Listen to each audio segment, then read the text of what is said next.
G'day, guys, and welcome to another episode of the Scouting Australia podcast, powered by Australian Property Scout. I'd like to welcome back my big mate, Mr. Jimmy Ibrahim. How are you, buddy? I'm very good, buddy. It's good to see you. Look at you. Good to Your see you as head, well, mate. your head has taken up my whole screen. I'll For take some those of you, steps back, mate. I'll take some. Your body has. It's like you must have eaten Christmas, eaten Santa mate, himself.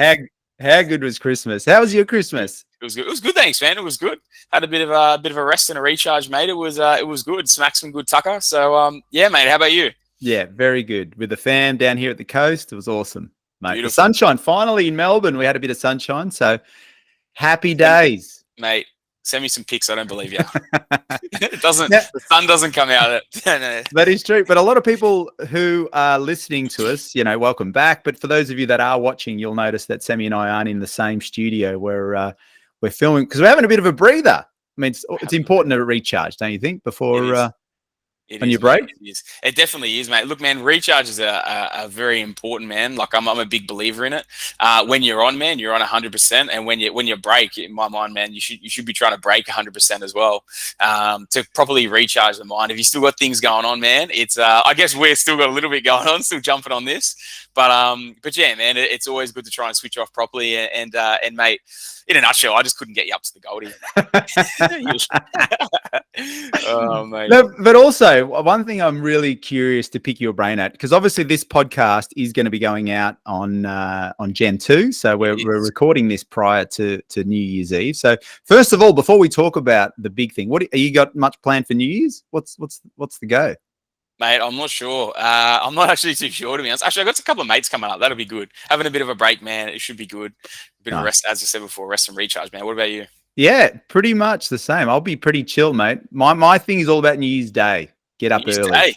Get up early. Get up early. So you're going to bed at 8 o'clock on. Mate, it's how you start the new year. That is the hot tip. How you start the new year dictates the tone.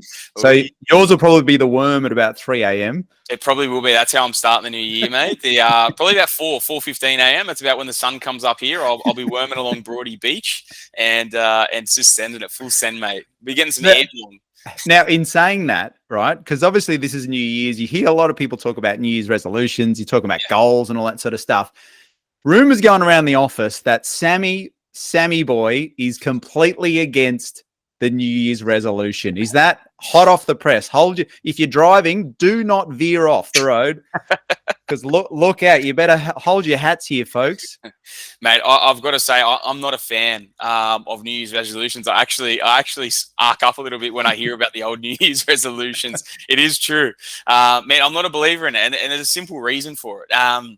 Mate, I don't believe you should be waiting until New Year's or waiting until that time of year to make changes. The thing I love about this and this podcast as well is obviously, people at some point might listen to this in the quarter of the way through the year, halfway through the year, or right at the end of the year, November, December, even, end of next year, they might be listening to this.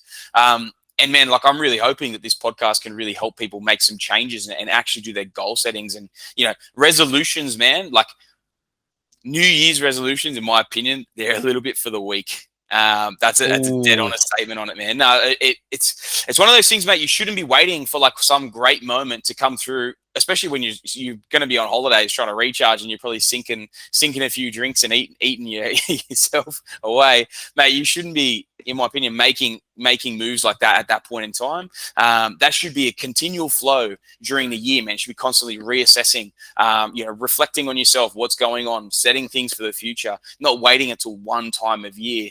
Right. I actually remember hearing about it a few years ago, man. Like it was some dude, I can't even remember exactly who it was. I remember hearing about it, and the message always stuck in my mind. It was in November, I'm pretty sure, and this exact conversation came up, and that was a light bulb moment for me, man.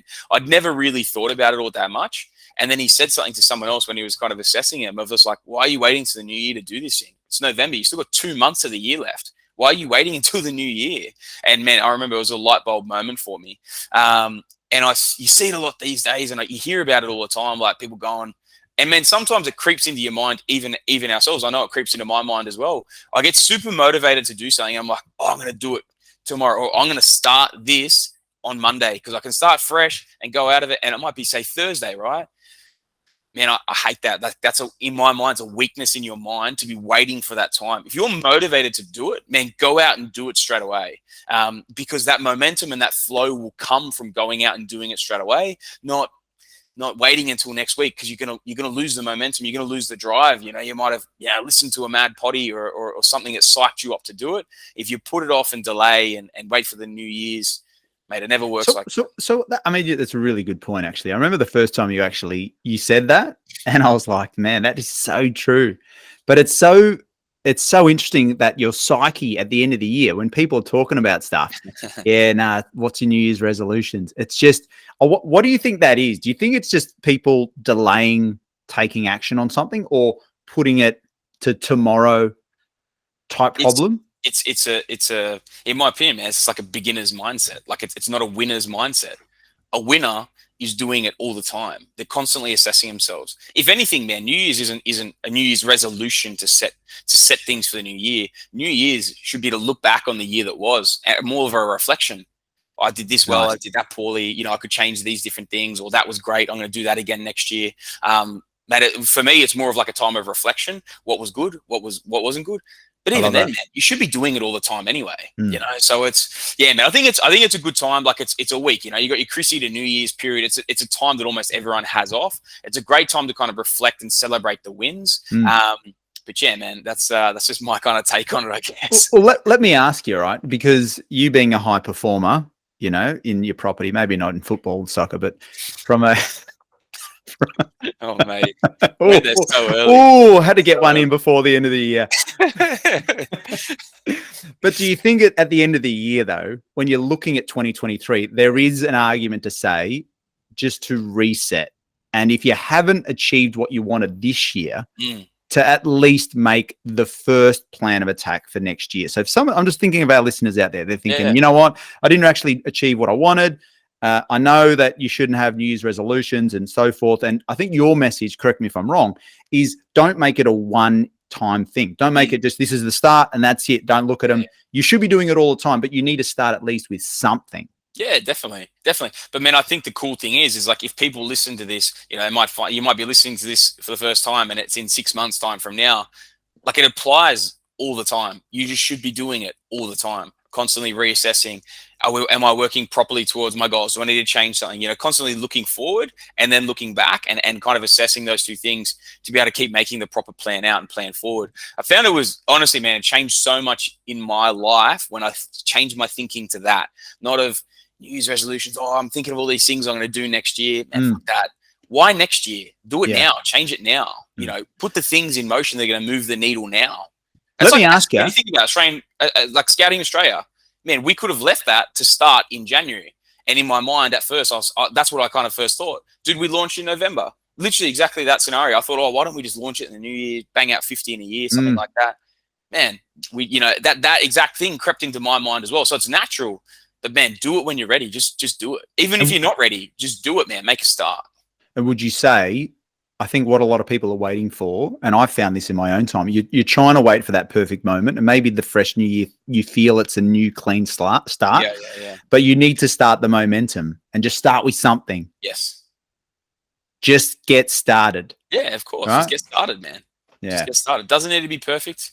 Just get started. Make a game plan and go. Now, let me ask you then, what about when you're looking at next year? Do you even compartmentalize and think, the first quarter I want to achieve this? Or are you, because we're going to talk about your goals, because I'm really curious about that and how you set them and so forth. But are you looking at the year in advance, or are you breaking it down?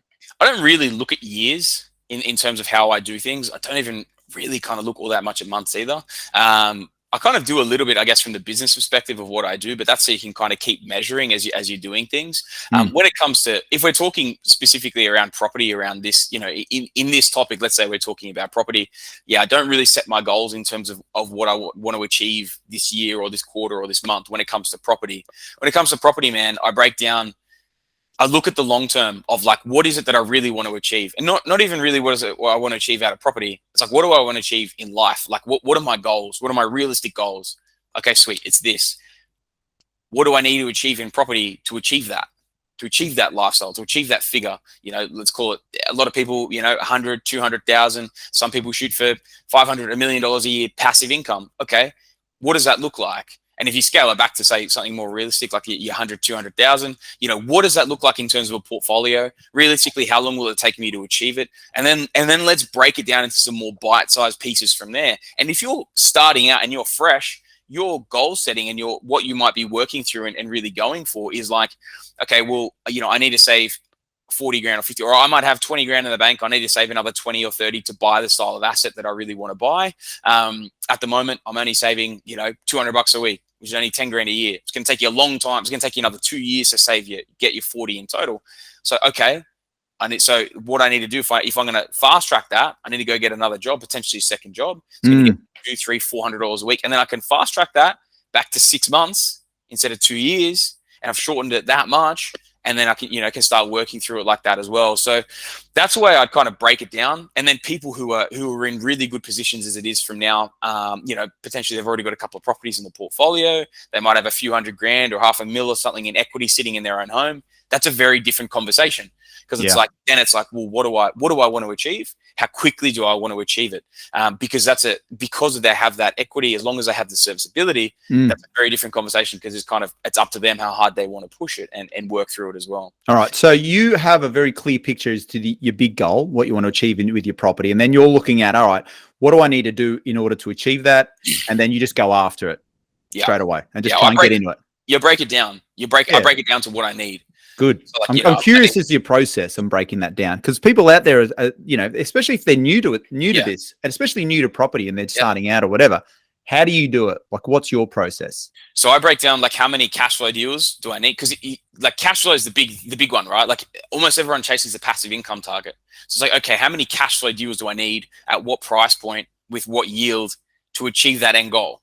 You know what I mean? So like once you've worked that out, then you can work that back. Okay, well, let's say I need 7 properties, 7 of those cash flow deals to achieve my net passive income of, say, 220, 250, something like that. I need 7 of those deals at a very low debt level, or maybe paid out, right? That may be the way you want to run it, maybe debt free.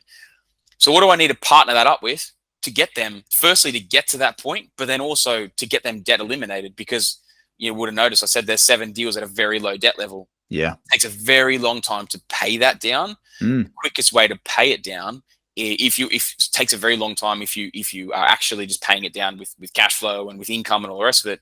But if you're doing advanced strategies, maybe small devs or something, or you're just building in a really solid bread and butter portfolio as well, that bread and butter portfolio and those growth assets, as they go through their cycles and you're selling them off, you might be pairing up the 7 high growth deals with the 7 high cash flow deals. When you go through nice cycles, you sell them down, reduce the debt, bang, there's your portfolio. But again, it comes into serviceability. How quickly can you do it?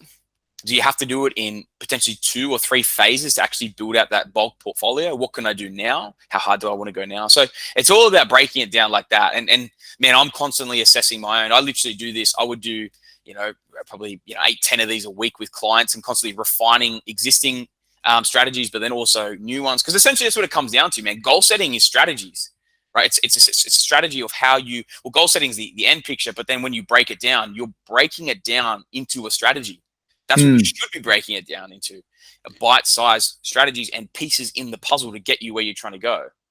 Got it. So how often should people be looking at this kind of stuff? Because you've spoken about the strategy, right? You mapped it out. But say for our listeners out there, how often should you be revisiting this? Because you might set it up and you might have a chat with someone like yourself, or get really clear. Yeah, we talking like weekly, monthly, daily? It depends on what you're doing.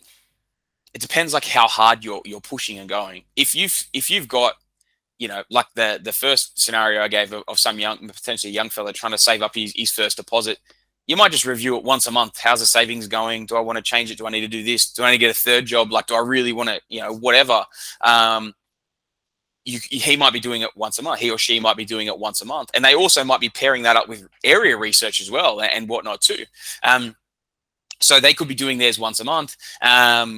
People who are going through accumulation and acquisitions, they might be doing it once a month, but then they also might be doing it after each deal and each purchase. And then when they get through to settlement, they go, okay, bang, working out the next pieces in the puzzle. And that's what we do a lot of as well, working out those next pieces to be able to keep them moving forward and keep building on that as well. Got it. Got it. I love it how your mind works, Sammy, in terms of, obviously you're breaking things down. You got the big picture in mind, and because you do this for a living, you're revisiting this on a daily basis. And I think for our listeners out there, what they're more curious, because you've been doing this for how long? 13 years? You've been doing it a decent long time. It feels like I'm almost as old as you saying that. I don't think that's possible. Maybe not as wise, but what about for because you're an established investor now, you got a sizable portfolio, but what were you like when you were setting goals and starting when you were 19, like when you first started? I didn't set goals. People are curious. I didn't set goals. That's why I was so slow. So like my accumulation of what I was doing, I was working things as I was going and I was doing it, but like my goals were very loose. My goals were just work my ass off. How many jobs do I need to make a deposit? And I literally would work 2-3 jobs at a time, sort of thing, all the time to try and save as much as I could. But then I'd also research areas and do it. But it wasn't really goal setting. Man, it wasn't until I was kind of in my mid-20s when I actually started doing some work on this. And then I started figuring out and knowing what I needed to buy next in the portfolio. And I remember someone said to me back then, I can't remember who it was, or I read somewhere or something like that. Someone had said something like, if you don't set goals, it will take you like twice as long to achieve something as someone that does set goals. Because you kind of, if you set the goals and then you constantly, visualizing it and everything as well, you start making that plan and you start working with that strategy. That's when everything changed. That's when it started exploding. So, obviously there was a couple of years between each purchase of my first few. And then once I kind of hit into those mid-20s and realized that and I started strategizing it, that's when I started buying really hard and aggressively and with each next deal in mind as I was moving towards things. Love that. And would you say that plan has changed from your mid-20s to where it is now? Yeah, of course. Yeah. So that's but just in terms of your process, because I want people to really tap into how you as a high performer really go about it. Yeah. Well, that's why that constant reflection always comes into it. And what happens, man, this is one of my favorite sayings in life, right? Favorite sayings is that in life, you should continually be leveling up. So if you're staying on the same plateau, like it's very hard to keep achieving really, really good results. Become an expert and become a master at something, something you can really master, right? And get better and better and better at it. But then at times you might level up from that and then go to a next level completely. But even in terms of like something in particular, let's just talk about even bread and butters, right? Like, and learning a market really, really intimately. Like you become a master at it and keep leveling up with your ability and everything in that as well. It's the same thing with the goal settings, man. You should be constantly leveling up. And in life, that's what you find is you will level up. Like my initial goal when I started setting goals was to replace my income because I hated my job. And that was it wasn't to fully replace it. It was to replace it enough that I could walk away and kind of do anything I wanted. So I hit the 60K in terms of passive, was able to walk away, left and traveled for a while. And then when I came back, man, what do you think my goal setting wasn't just I already achieved my goal, right? So then I changed it. And then that's when I started thinking big, like, well, what can I actually do with this thing? If I could achieve that in such a short amount of time, what can I really achieve in the long term if I really commit to this thing? So I think that was the change. And that's when I went to a completely different level. Now, you've obviously, when people look at your portfolio, they see that I think you've 40 properties in 13 years. So for someone sitting on the sidelines listening and thinking about that, they're thinking, gee, does this guy even bloody sleep? I mean, how hard is it to accumulate that quickly? So what balance do you put? Because this time of year is about having a break, celebration, reflection, all that. Like, how important for you as a high performer is the rest and break and recharge? Or are you, like, over the break, are you still banging out deals? Are you still hustling? Like, where's the balance for people? Yeah. It's a great point. It's something I really struggled with. So like in my first few years of the business, man, I took no break. And then I was just constantly burnt out. Like I was working my ass off and I was still doing a great job. But man, I was knackered. Like the first 2 years of business, I was absolutely cooked. And then I started to realize and started to learn that I was a better person in terms of like headspace and not being so angry. So I was like always in a better headspace. I could perform higher. I was nice to people. The big thing is like you perform better and you're happier. And so like when you build rests in. So there's absolutely nothing wrong with taking, a couple of weeks or a week here and a week there, and actually properly recharging the batteries. And I think that's a great thing, man. But it's funny because you ask, like, you still got 100% or whatever. Man, it's a funny thing because, like, that week before Christmas in the lead up to Chrissy, like, we're a couple of days past it now. I don't even know what the date is. A couple of days past Chrissy. But, man, like, we were working on the Saturday. Christmas Eve was like Christmas was a Sunday. We were working on the Saturday. Like, we were going 100% all the way up to Christmas Eve because everyone else shut off. Everyone else was already on holidays, and switching off and all the rest of it. And here are our clients, like, hoping we get something through. Man, we did a really nice number of deals in that week or two before Christmas because everyone else had switched off. So it's like, man, we could have worked that last week and just cruised, right? And just chilled and cruised and whatever, get a couple of deals together. But, man, when we're on, we're on. You know what I mean? And I think that's how you should be living your life. It's like when you're on 100%, you give everything. But the same thing when you're in rest mode, man. Like, this is the only thing I'm doing for work in my break is having a potty with you, man. Outside of that, I'm not going to be, I'm not going to be working, man. And the rest is crucial because if you don't, you burn out and you will lose sight of your goal. You become disheartened towards your goal. So yeah, man, I think it's very, very important part of the process. Piece of how do you switch off? I find it really challenging sometimes. You can't help it. You're on your phone or someone sends you a message or an email and you get sucked straight back in. Yeah. How do you, because I know that you obviously get a lot of clients, you got a lot of people hitting you up. How do you achieve that? Mate, it depends on the time of year. You know what I mean? It's like over the Christmas break, dude, I just unless it's an emergency, it's the only time of year I'll just ignore things and just be like, because I've only got the one phone, man. I don't have two phones. I don't like having two phones. I like to have one phone. If someone has an issue, they can call me. I can take care of it, sort of thing. Christmas time, I switch off. But then, like, when I'm overseas and everything, like if I'll have a week off here or there or whatever during the year, it is very hard. But you try and do the same thing, man. You try and go down that same avenue of, like, if it's an emergency, take care of it. If it's not, like, respect yourself enough that you need that rest, and you just do what you need to do to properly rest. Do you find that it's still in the back of your mind though? Do you? I mean, you can't. You're always going to be on in some capacity. Mate, I mean, there's always going to be I love it, the law of exchange. I mean, you have to give up something to get something, or there's the reaping and sowing. So you're not going to build the business that you have without having that finger on the pulse, right? Yes. Yeah, 100%. Now, but in saying that, have you found, and I'm trying to really get people to think about this in their own mind, because there's going to be a certain point where you're out of balance, right? You said the first 2 years of business was pretty tough, right? Yeah. And the bull shark was splashing about in the shallows of a creek with no water. I was struggling. So if you had your time again, though, would you have done exactly the same thing in terms of that intensity, or would you have had the hindsight and gone, you know what? If I would probably take it a bit more chilled, because you got the results, right? You worked your ass off to get the results. Man, I think it's a funny thing. I always look back at, like, things like that. It's a lesson. You know what I mean? Like, I wouldn't have the understanding of it now. Like, that's how I'm built. Like, I'm always on. It's very hard to properly switch off. And in the very early years, man, like I still am now, but in the very early years, it was just me. And then the second year, Morgs was in the business with me. It was just us two. So, like, man, you're constantly switched on and like, obsessed with it, man. So when you're obsessed with it, it's very hard to switch off from it.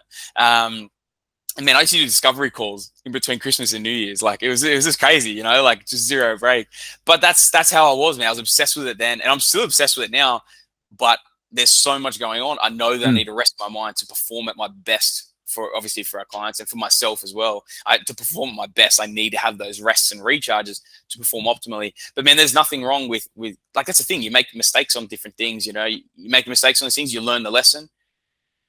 You don't stuff it up again. You do the right thing the next time around. People would be listening here thinking, I think the question people are saying, what does this dude do on his break? Like, honestly, what the hell does this guy do on his break? It depends what it is, man. Like, if I'm going overseas, but apart from overseas, I'm talking now, like Christmas. Okay. So you're not going anywhere. Yeah. Like, what's a typical break for you in the Christmas break? Matt, apart from eating the baklava, Sam is obsessed with the baklava out there. Did For you see people that my know, photo there?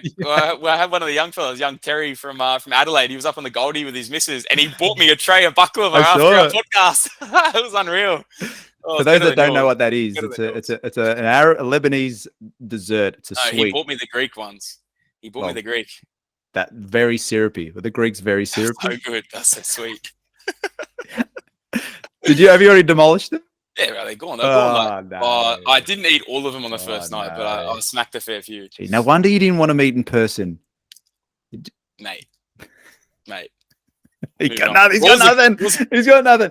Oh, No, mate, what do you want me to do? Take my shirt off in front of the scouting shame bloody audience? What do you want me to do? Mate, we're trying to get listeners, not lose them. Oh, I better drop you then. We'll cover your face up with an APS symbol and move on. No, but in all seriousness, Yeah. right? So a typical chill out day, because it's Yeah. important. People, you know, It is. it is important It is. to really decompress. What is it? Hitting the beach. It's different things, man. So there's always different things. Yeah, the beach is a big one for me. I love the beach, chilling out, go for a swim, go for a surf, whatever. Man, I love taking my dog. I got a big German Shepherd, mate. I take her out in the bush and I'll go run for a couple of hours out in the bush. I love it. And just get back absolutely knackered. You're filthy. It's mad.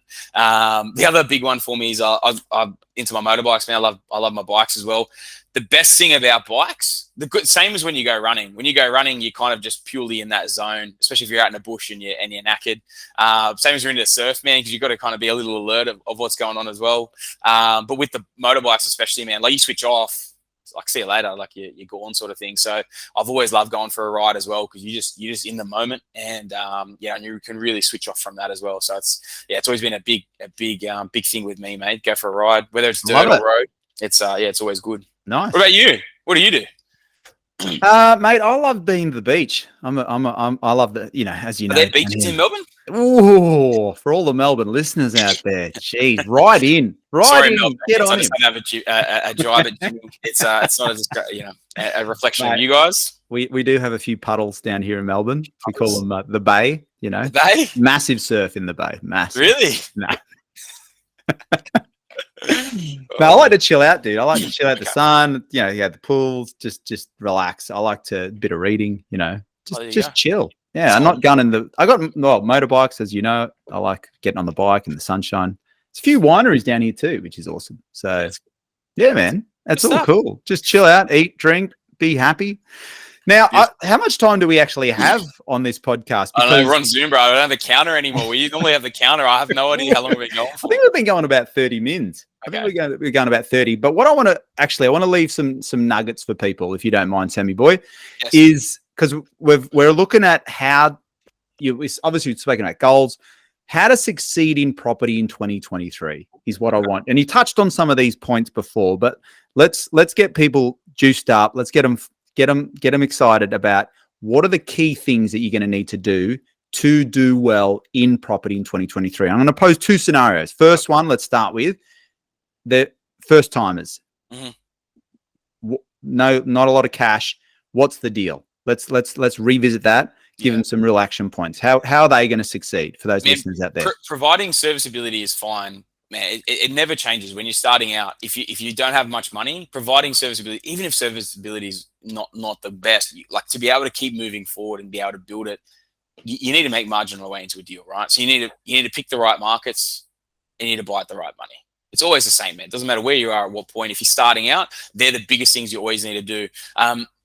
2023 is going to be a very interesting year in terms of the market as well. From the 2020, 2021, and then the first half of 2022, there was insane growth.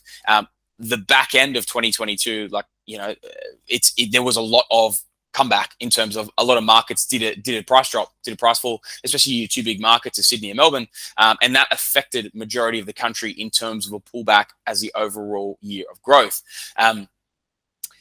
I think a lot of those markets are going to be bottoming out this year. A few of the markets have still got some way to come down, but there are other markets out there, man, that are going to keep pumping.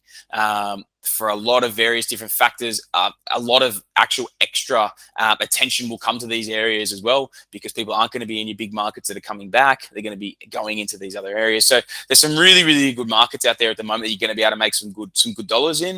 Mate, there's a lot of markets that I'm putting money on personally that are going to do 20% growth this year coming in 2023. And there's a lot of people saying, oh, growth rates are going to come back a lot.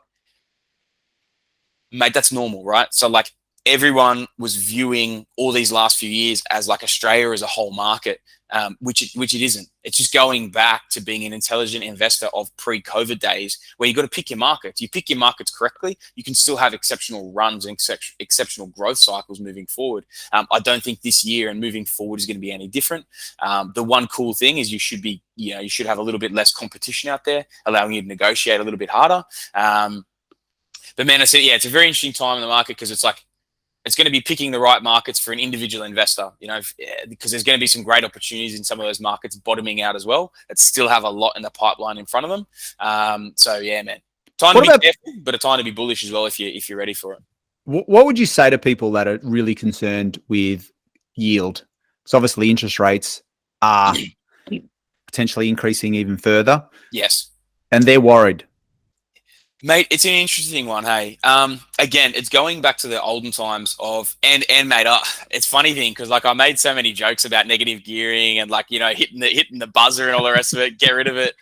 But man, realistically, like even a lot of your really good growth markets that are still producing like 6% plus yields, so actually really strong yields still in the current market. A lot of those now are turning slightly negative because of where interest rates are and where they're probably going to end up. Man, I think people need to start looking at it as well. And a little bit is this on me because of the jokes we're making and all the rest of it.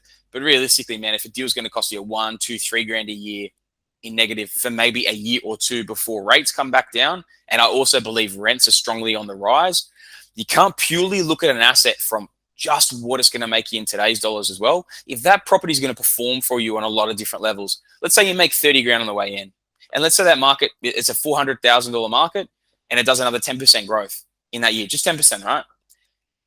You make 30 on the way in, you make another 40% in growth in the first 12 months, but you lose $3,000 a year cash flow. Man, you still have $67,000. You know what I mean? Like it's huge. And then the following year, you're still going to have your growth. And a lot of these areas are actually going through rental growth cycles at the moment as well. So it's one of those things to be careful of. I know I'm kind of, eating my own whatever the hell the bloody saying is. But, eating my own words in terms of what I was saying, if, probably a month or whatever it was ago. But realistically, the rates have gotten to a point where good, solid bread and butters, they are turning that slight bit negative. And I just look at it from more of a holistic, like overview picture of the fact that rents are going through very strong rises. They're not going to stay this high forever.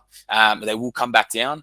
I know a lot of pundits as well, where a lot of people are tipping we've probably got one, at most, maybe two more rate rises very early next year as that inflation starts to get reined in as well. There's a very, very strong chance that potentially even by the end of next year or the start of 2024, we're going to start seeing some rates kind of clipped back down as well to help reignite the economy once they've got that inflation in. So I do think we're going to be coming back a little bit. Even if we go a tad further, I do think we're going to be coming back below where we are right now.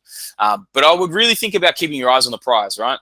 So if you've got the capacity and the capability to build out your dual portfolios, your dual asset systems, which you and I are going to go into further down the track, but building out your cash flow deals as well as your growth properties, you've got to remember your growth is your exit strategy. So you can't not buy growth properties because it might cost you $1-2 a year, right? You've got to look at the bigger picture of what they're in the portfolio for.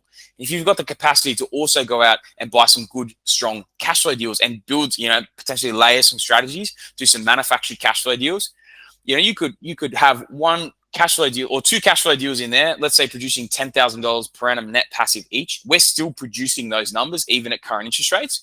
You could have two of those in there. You could still load up 3, 4, 5 bread and butters that were 2, 3, even $5,000 a year negative. You're going to come out with a balanced portfolio. And I think that's the way people really need to look at it now. Balance out your portfolio. I've always been a big advocate of it. Balance out your portfolio, but it's one of those lessons that are, the learnings that are tips, that we did in last week's one. Don't cut off your nose to spite your face. Like it's one of those things. Don't cut yourself too early and miss out on a great deal because something's a tiny bit in the red. So would you say more than ever now that dual asset accumulation is even more critically important to understand, because there's a lot of buyers out there that are purely, and buyers agents out there that are purely looking at growth. Yeah. Right. And obviously previously, as we know, even negatively geared when interest rates were lower, but obviously interest rates have gone up. So if they do slightly tip negative, so those manufactured cash flow deals are still, for everyone listening out there, they're still out there. Still, you can still achieve that dual asset accumulation. 100%. 100%. Mate, like I was, I guess just saying to Zen as well, man, if anything, I think they're crucially important. They've always been important, but they're very, very important to insulate your portfolio now. And man, they always should have been built into the portfolio as we go anyway.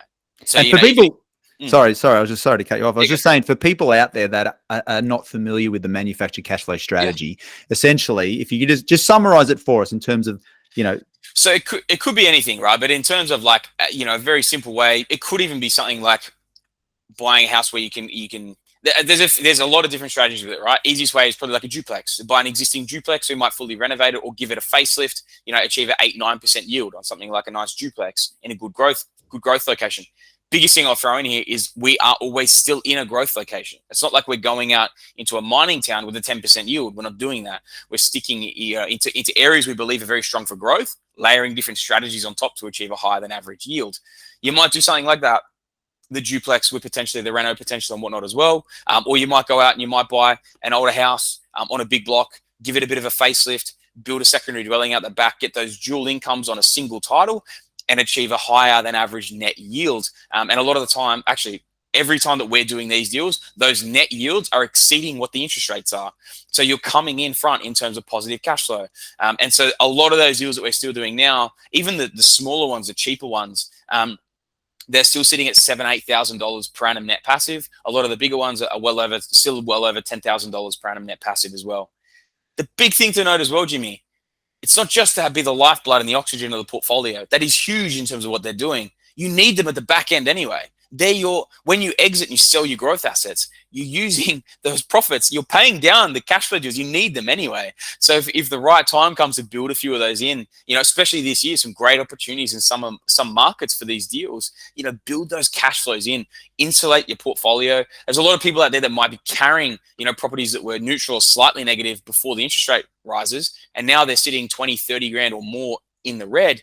If that's the case and you really don't want to sell, you build a few of these deals in, and it can insulate the portfolio against that negative cash flow and actually turn you positive. I love that. And so there's some absolute gems there for everyone listening when you're throwing them out there. I love to think of those high manufactured cash flow deals as the jewels in your crown, right? Because they're the ones that you're going to keep at the end, right? They are. And as everyone's listening out there, I mean, cash flow is, you can't retire. Most Australians retire asset rich, cash flow poor. So you can't eat your garage. You can't eat your house. And you don't want to sell your house, but where are you going to get your cash flow from? So I think you hit it right on the head there. There is a reason why people say cash is king, right? Cash is king or cash flow is king. It's exactly what you said there. You can't eat your equity. And I know there's a lot of people, there's a couple of big names in the industry a few years ago that talked about refinancing equity out and living off the equity. And it's madness, because like you're never debt reducing your position, and you're pulling money out that's like, really, it's not yours until you sell and consolidate and actually bank that profit. That's not yours. So you're pulling, the bank is lending you that money to live on. It's a terrible strategy. If instead you're holding these assets, and let's say you hold a couple of those and you sell those and you pay out the others, and they're providing that residual passive income, no one can ever take that from you. Like once you're at a low debt level, no one can ever take that from you. And I think that's the big thing. Once you own those, that's residual income for life. The pure growth strategy and just building those out, especially the equity release, live on the equity. It's honestly, it's madness, man. That's the only way to put it.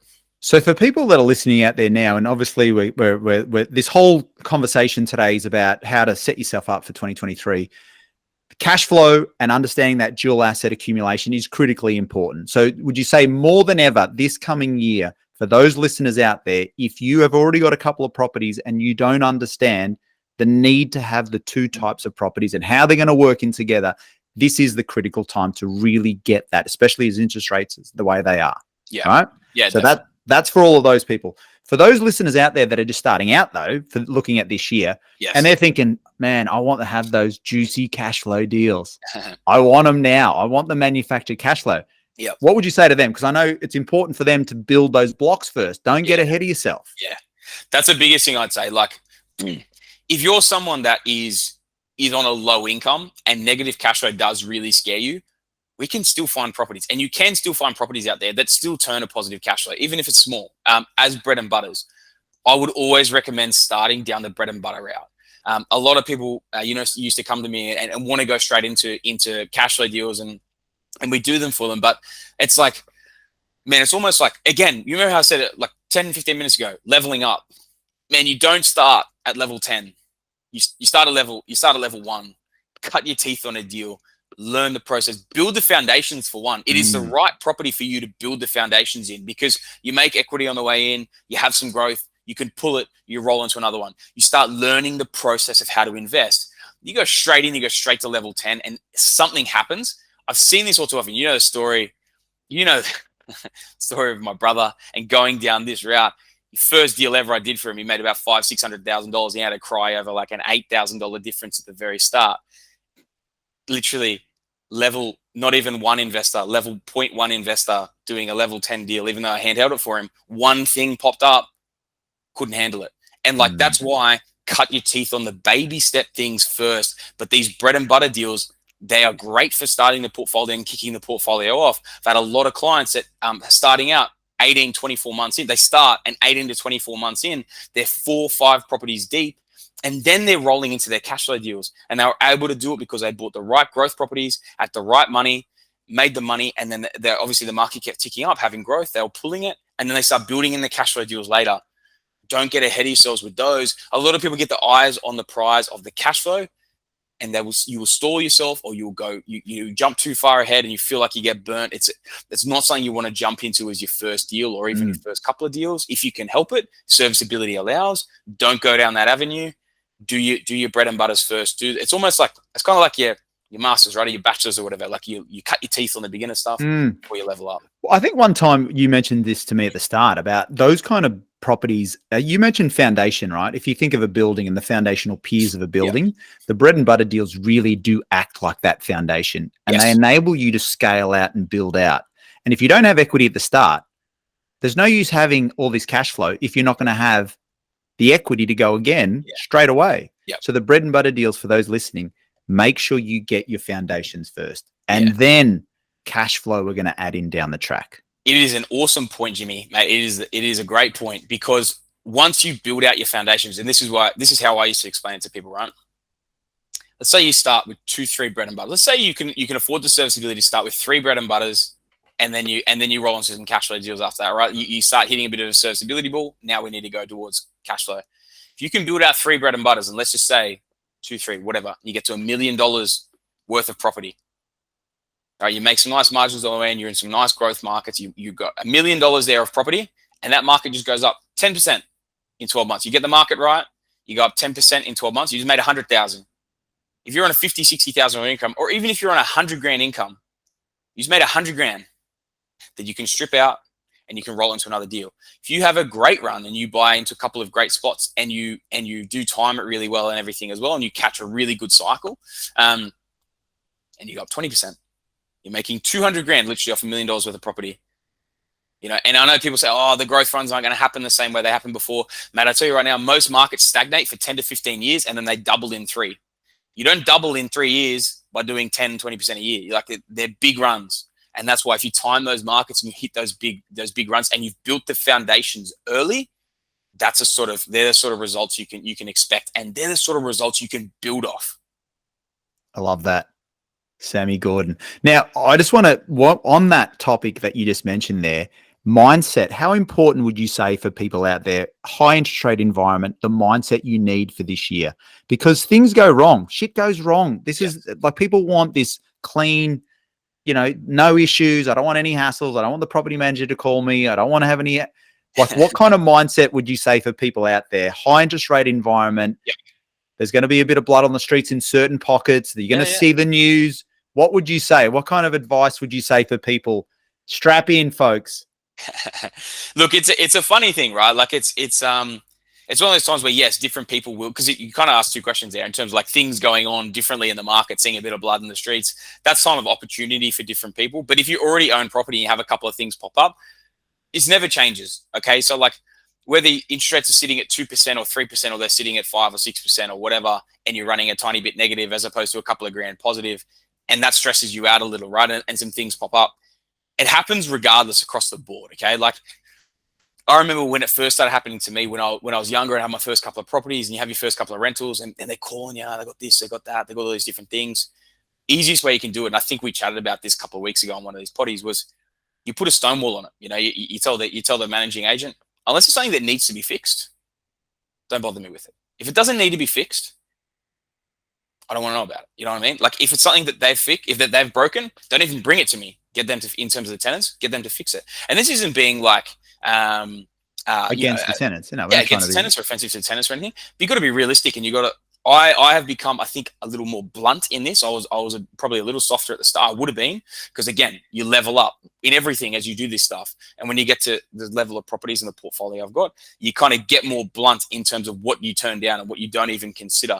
And so I think like trying to have a mindset like that early can be really good for you. If there's something that's broken down as legitimate, it is part of the investing game. Things go down, things go wrong, things break. You literally own bricks and mortar. You own a house. Something is going to break at some point. I guarantee you that. You just got to deal with it, man. You got to deal with it. You face it. You fix it. You move on. So I think that's the biggest thing, man. Like it's yeah. You got to be intelligent with it and realistic with it, mate. If you're buying something that has no issues, you're probably buying brand new. And you're still probably going to have issues with it. But you're buying something brand new that's got all the warranties. You're probably also paying a premium for that product. So it's not ideal, right? Yeah. Unless you're developing it yourself and you're carrying it like that, that's one thing. But again, next level of investor. But yeah, man, I think you just got to be strong in that. And expect it too, because these, as you said, I think you hit on the head. Things are going to go wrong. But the way I like to think of it, right? I'd rather deal with one issue, even if it's once a week, right? Because think about it with your job. You're doing it, most people, 8 hours a day. You're dealing with crap for 8 hours. You're dealing with hassles all week. So if you're dealing with one thing a week. Yeah, it's true. That's very true, man. Think about, and that one decision is what's going to give you so much joy for and value and income or growth for your whole life. So keep context of the bigger picture, right? That's a really good point. It's a really good point. Like, so yeah, example we made before. If you're making 100 grand a year out of property, and you're making, even if it's 100 grand a year out of job, even if it's 200 grand a year out of your job, you've done the thing with the property. And it's just ticking up and going up in value. But you're in your job and you're working 50, 60 hours a week to make your 200 grand a year. I know what I'd rather be making 100 grand doing. Like, I actually it always reminds me how lucky you are. Because I mean, I think it's great. You're having problems with your properties, but that's something that you own. They're never going to be sick. They're never going to have COVID. They're not going to turn up late to work. You don't have to worry about anything. A tap or something. So keep context for those people that are out there, and for a lot of our listeners who are avid investors, they would obviously know that. But for people who are starting out and don't want the hassles, expect them. Be comfortable with them. Lean into them and realize this is for the benefit, right? Yeah. Prepare yourself for them, because they're going to come. It's part and parcel of the journey and of investing in property. So, man, this coming year, I love it. It's going to be a big year for you personally. As we wrap up and give things a bit of a wrap, big year, business. Big year, mate. It's always a big year. I'm always setting. I'm always changing tack. What I'm going for. Love it. So yeah, man. I got a lot coming, and yeah, I'm looking forward to it, man. The business is good. We're kind of just optimizing, man. We're at a really good level. Obviously, won some different awards this year. Sorry, and looking forward to winning some awards this year coming as well. Like, doing some great business for our clients as well. So yeah, man. Looking forward. It should be a good year.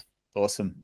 What about you? What are your goals, man? Because you're almost at double digits. Oh, I thought we were gonna wrap it up. Yeah, it's been interesting. I was talking to our producer before the potty, and he was like, "What are your goals?" And I actually hadn't really nailed down a lot of what my goals were. And I think for our listeners out there, being completely vulnerable, there have been a few years where I've just sort of floated into them, and really, I think you get comfortable at a certain point. And sometimes, I hear all the stuff, you're leveling up, that you should be doing these things. But sometimes you just, whether it's just, I'll get to it, or, in the back of your mind, you know what you should be doing. But in the busyness of just doing crap, you don't allocate the time to really narrow in about what is going to move the needle. And I've been guilty of that, hand on heart. that I've been guilty of it. And I think now I've listening to you and just having a bit of a think about it, of resetting that for this coming year and being a bit more clear in terms of what I want to do with my property. How many properties do I want? Yeah. What are they going to be like? And even other aspects of my life, just getting a bit more clear and clarity and getting a bit more, writing it down, being super clear. So I think what my point for a lot of people out there is, if you're listening to this and thinking, you know what, shit, I've never done any of that and I haven't done it, it's normal. Yeah, yeah. It is normal to not have done it. But one of my mentors always said, if you're aware of it, you're 80% there. Whereas if you're lack of awareness and you're not even being honest with yourself. So for me, I'm being honest, man, I haven't said them yet. I've got them in the back of my mind, but I haven't narrowed in. So that's something that I need to do some homework and to get super clear from my end, really. Flesh it out into bite-sized chunks, mate. That's it. So that's what I'll be doing over the next, couple of weeks, few weeks, getting super clear. But yeah, man, definitely hitting the 10. That'll be, I want to get 4 properties. That's the one thing I do know. There you go, dude. What are you scared around the bush for? You know it right there. But it's important for people out there. It's not about the number. It's not about just trying to build out and say you've got 10 properties or 15 or 50 or whatever it is. Goal for you at the time, if that's what you want to achieve next year. Yeah. It's nothing wrong with having number goals. You know what I mean? Like if they're moving you towards your bigger picture, if that's your bite-sized number of what you want to do next year, man, there's no issues with that. And building it like that. So yeah. So for me personally, that's my property goal. There you go. Is to get 2 bread and butter deals, 2 manufactured cash flow deals. Even balance. Just even balance. I'm just looking for a really good buyer's agent. I don't know. Do you know anyone that you can? Yeah, I do, man. But he doesn't work with. Oh, careful! Doesn't work with blokes that look like you. You fossil. Well, what a way to finish off. What a way. The fossil. Jimmy, thank you, mate. I appreciate you jumping on and jumping on doing the Zoom session with us, mate. It was another good session. I hope the people enjoyed it. And to all our listeners of the Scouting Australia podcast, really appreciate you jumping on. As always, I hope you're enjoying the content. Keep the reviews, the 5-star reviews and the comments and everything coming in. Keep your questions coming in as well, guys. We're getting a massive bank of really, really high quality questions for our Q&As. Next couple of eps in, we're definitely going to run through and try and smash out as many of them as we can, because they are definitely starting to bank up. So keep sending them in. Keep giving us your reviews, guys. We really appreciate it. It makes us know we're doing a good job. And I hope you all had a great Chrissy, New Year's, and I'm really looking forward to continuing this journey with you guys next year. Any final words, Jimmy? Mate, happy New Year to everyone, and just to you, Sammy boy, well done for all the value you bring into all the customers, all the clients, everyone out there. You're changing people's lives, and I think you need to be acknowledged. As much as I love giving you crap and your head is taking up my whole screen. However, hats off where it's due. I know we talk about property a lot, but we also talk about a lot of other things, and everyone's trying to find the balance. Everyone's trying to, be happy and find a bit of purpose and find a bit of fulfillment. So, mate, congrats to you for what you've done this year. It's been awesome. When you look at the business, you look at the team, you look at your own portfolio. But yeah, man, I'm looking forward to witnessing what's going to happen next year. So I'd enjoy it. You got a big year. I know you got a big year, but enjoy the process of it as well. So then this time next year when we look back, we'll be like, man, do you remember that conversation we had? Yeah, 100%, bro. No, it's been a huge year. This year was huge. And yeah, I'm looking forward to hooking into 2023, man, and owning it, man. It should be awesome. And looking forward to helping a lot of clients, in that space as well. And obviously all the Scouting Australia listeners, I hope you're all leveling up with your own journeys as well and your knowledge and implementing and taking action. Absolutely. And if you are looking to level up, Sammy, what should they be doing?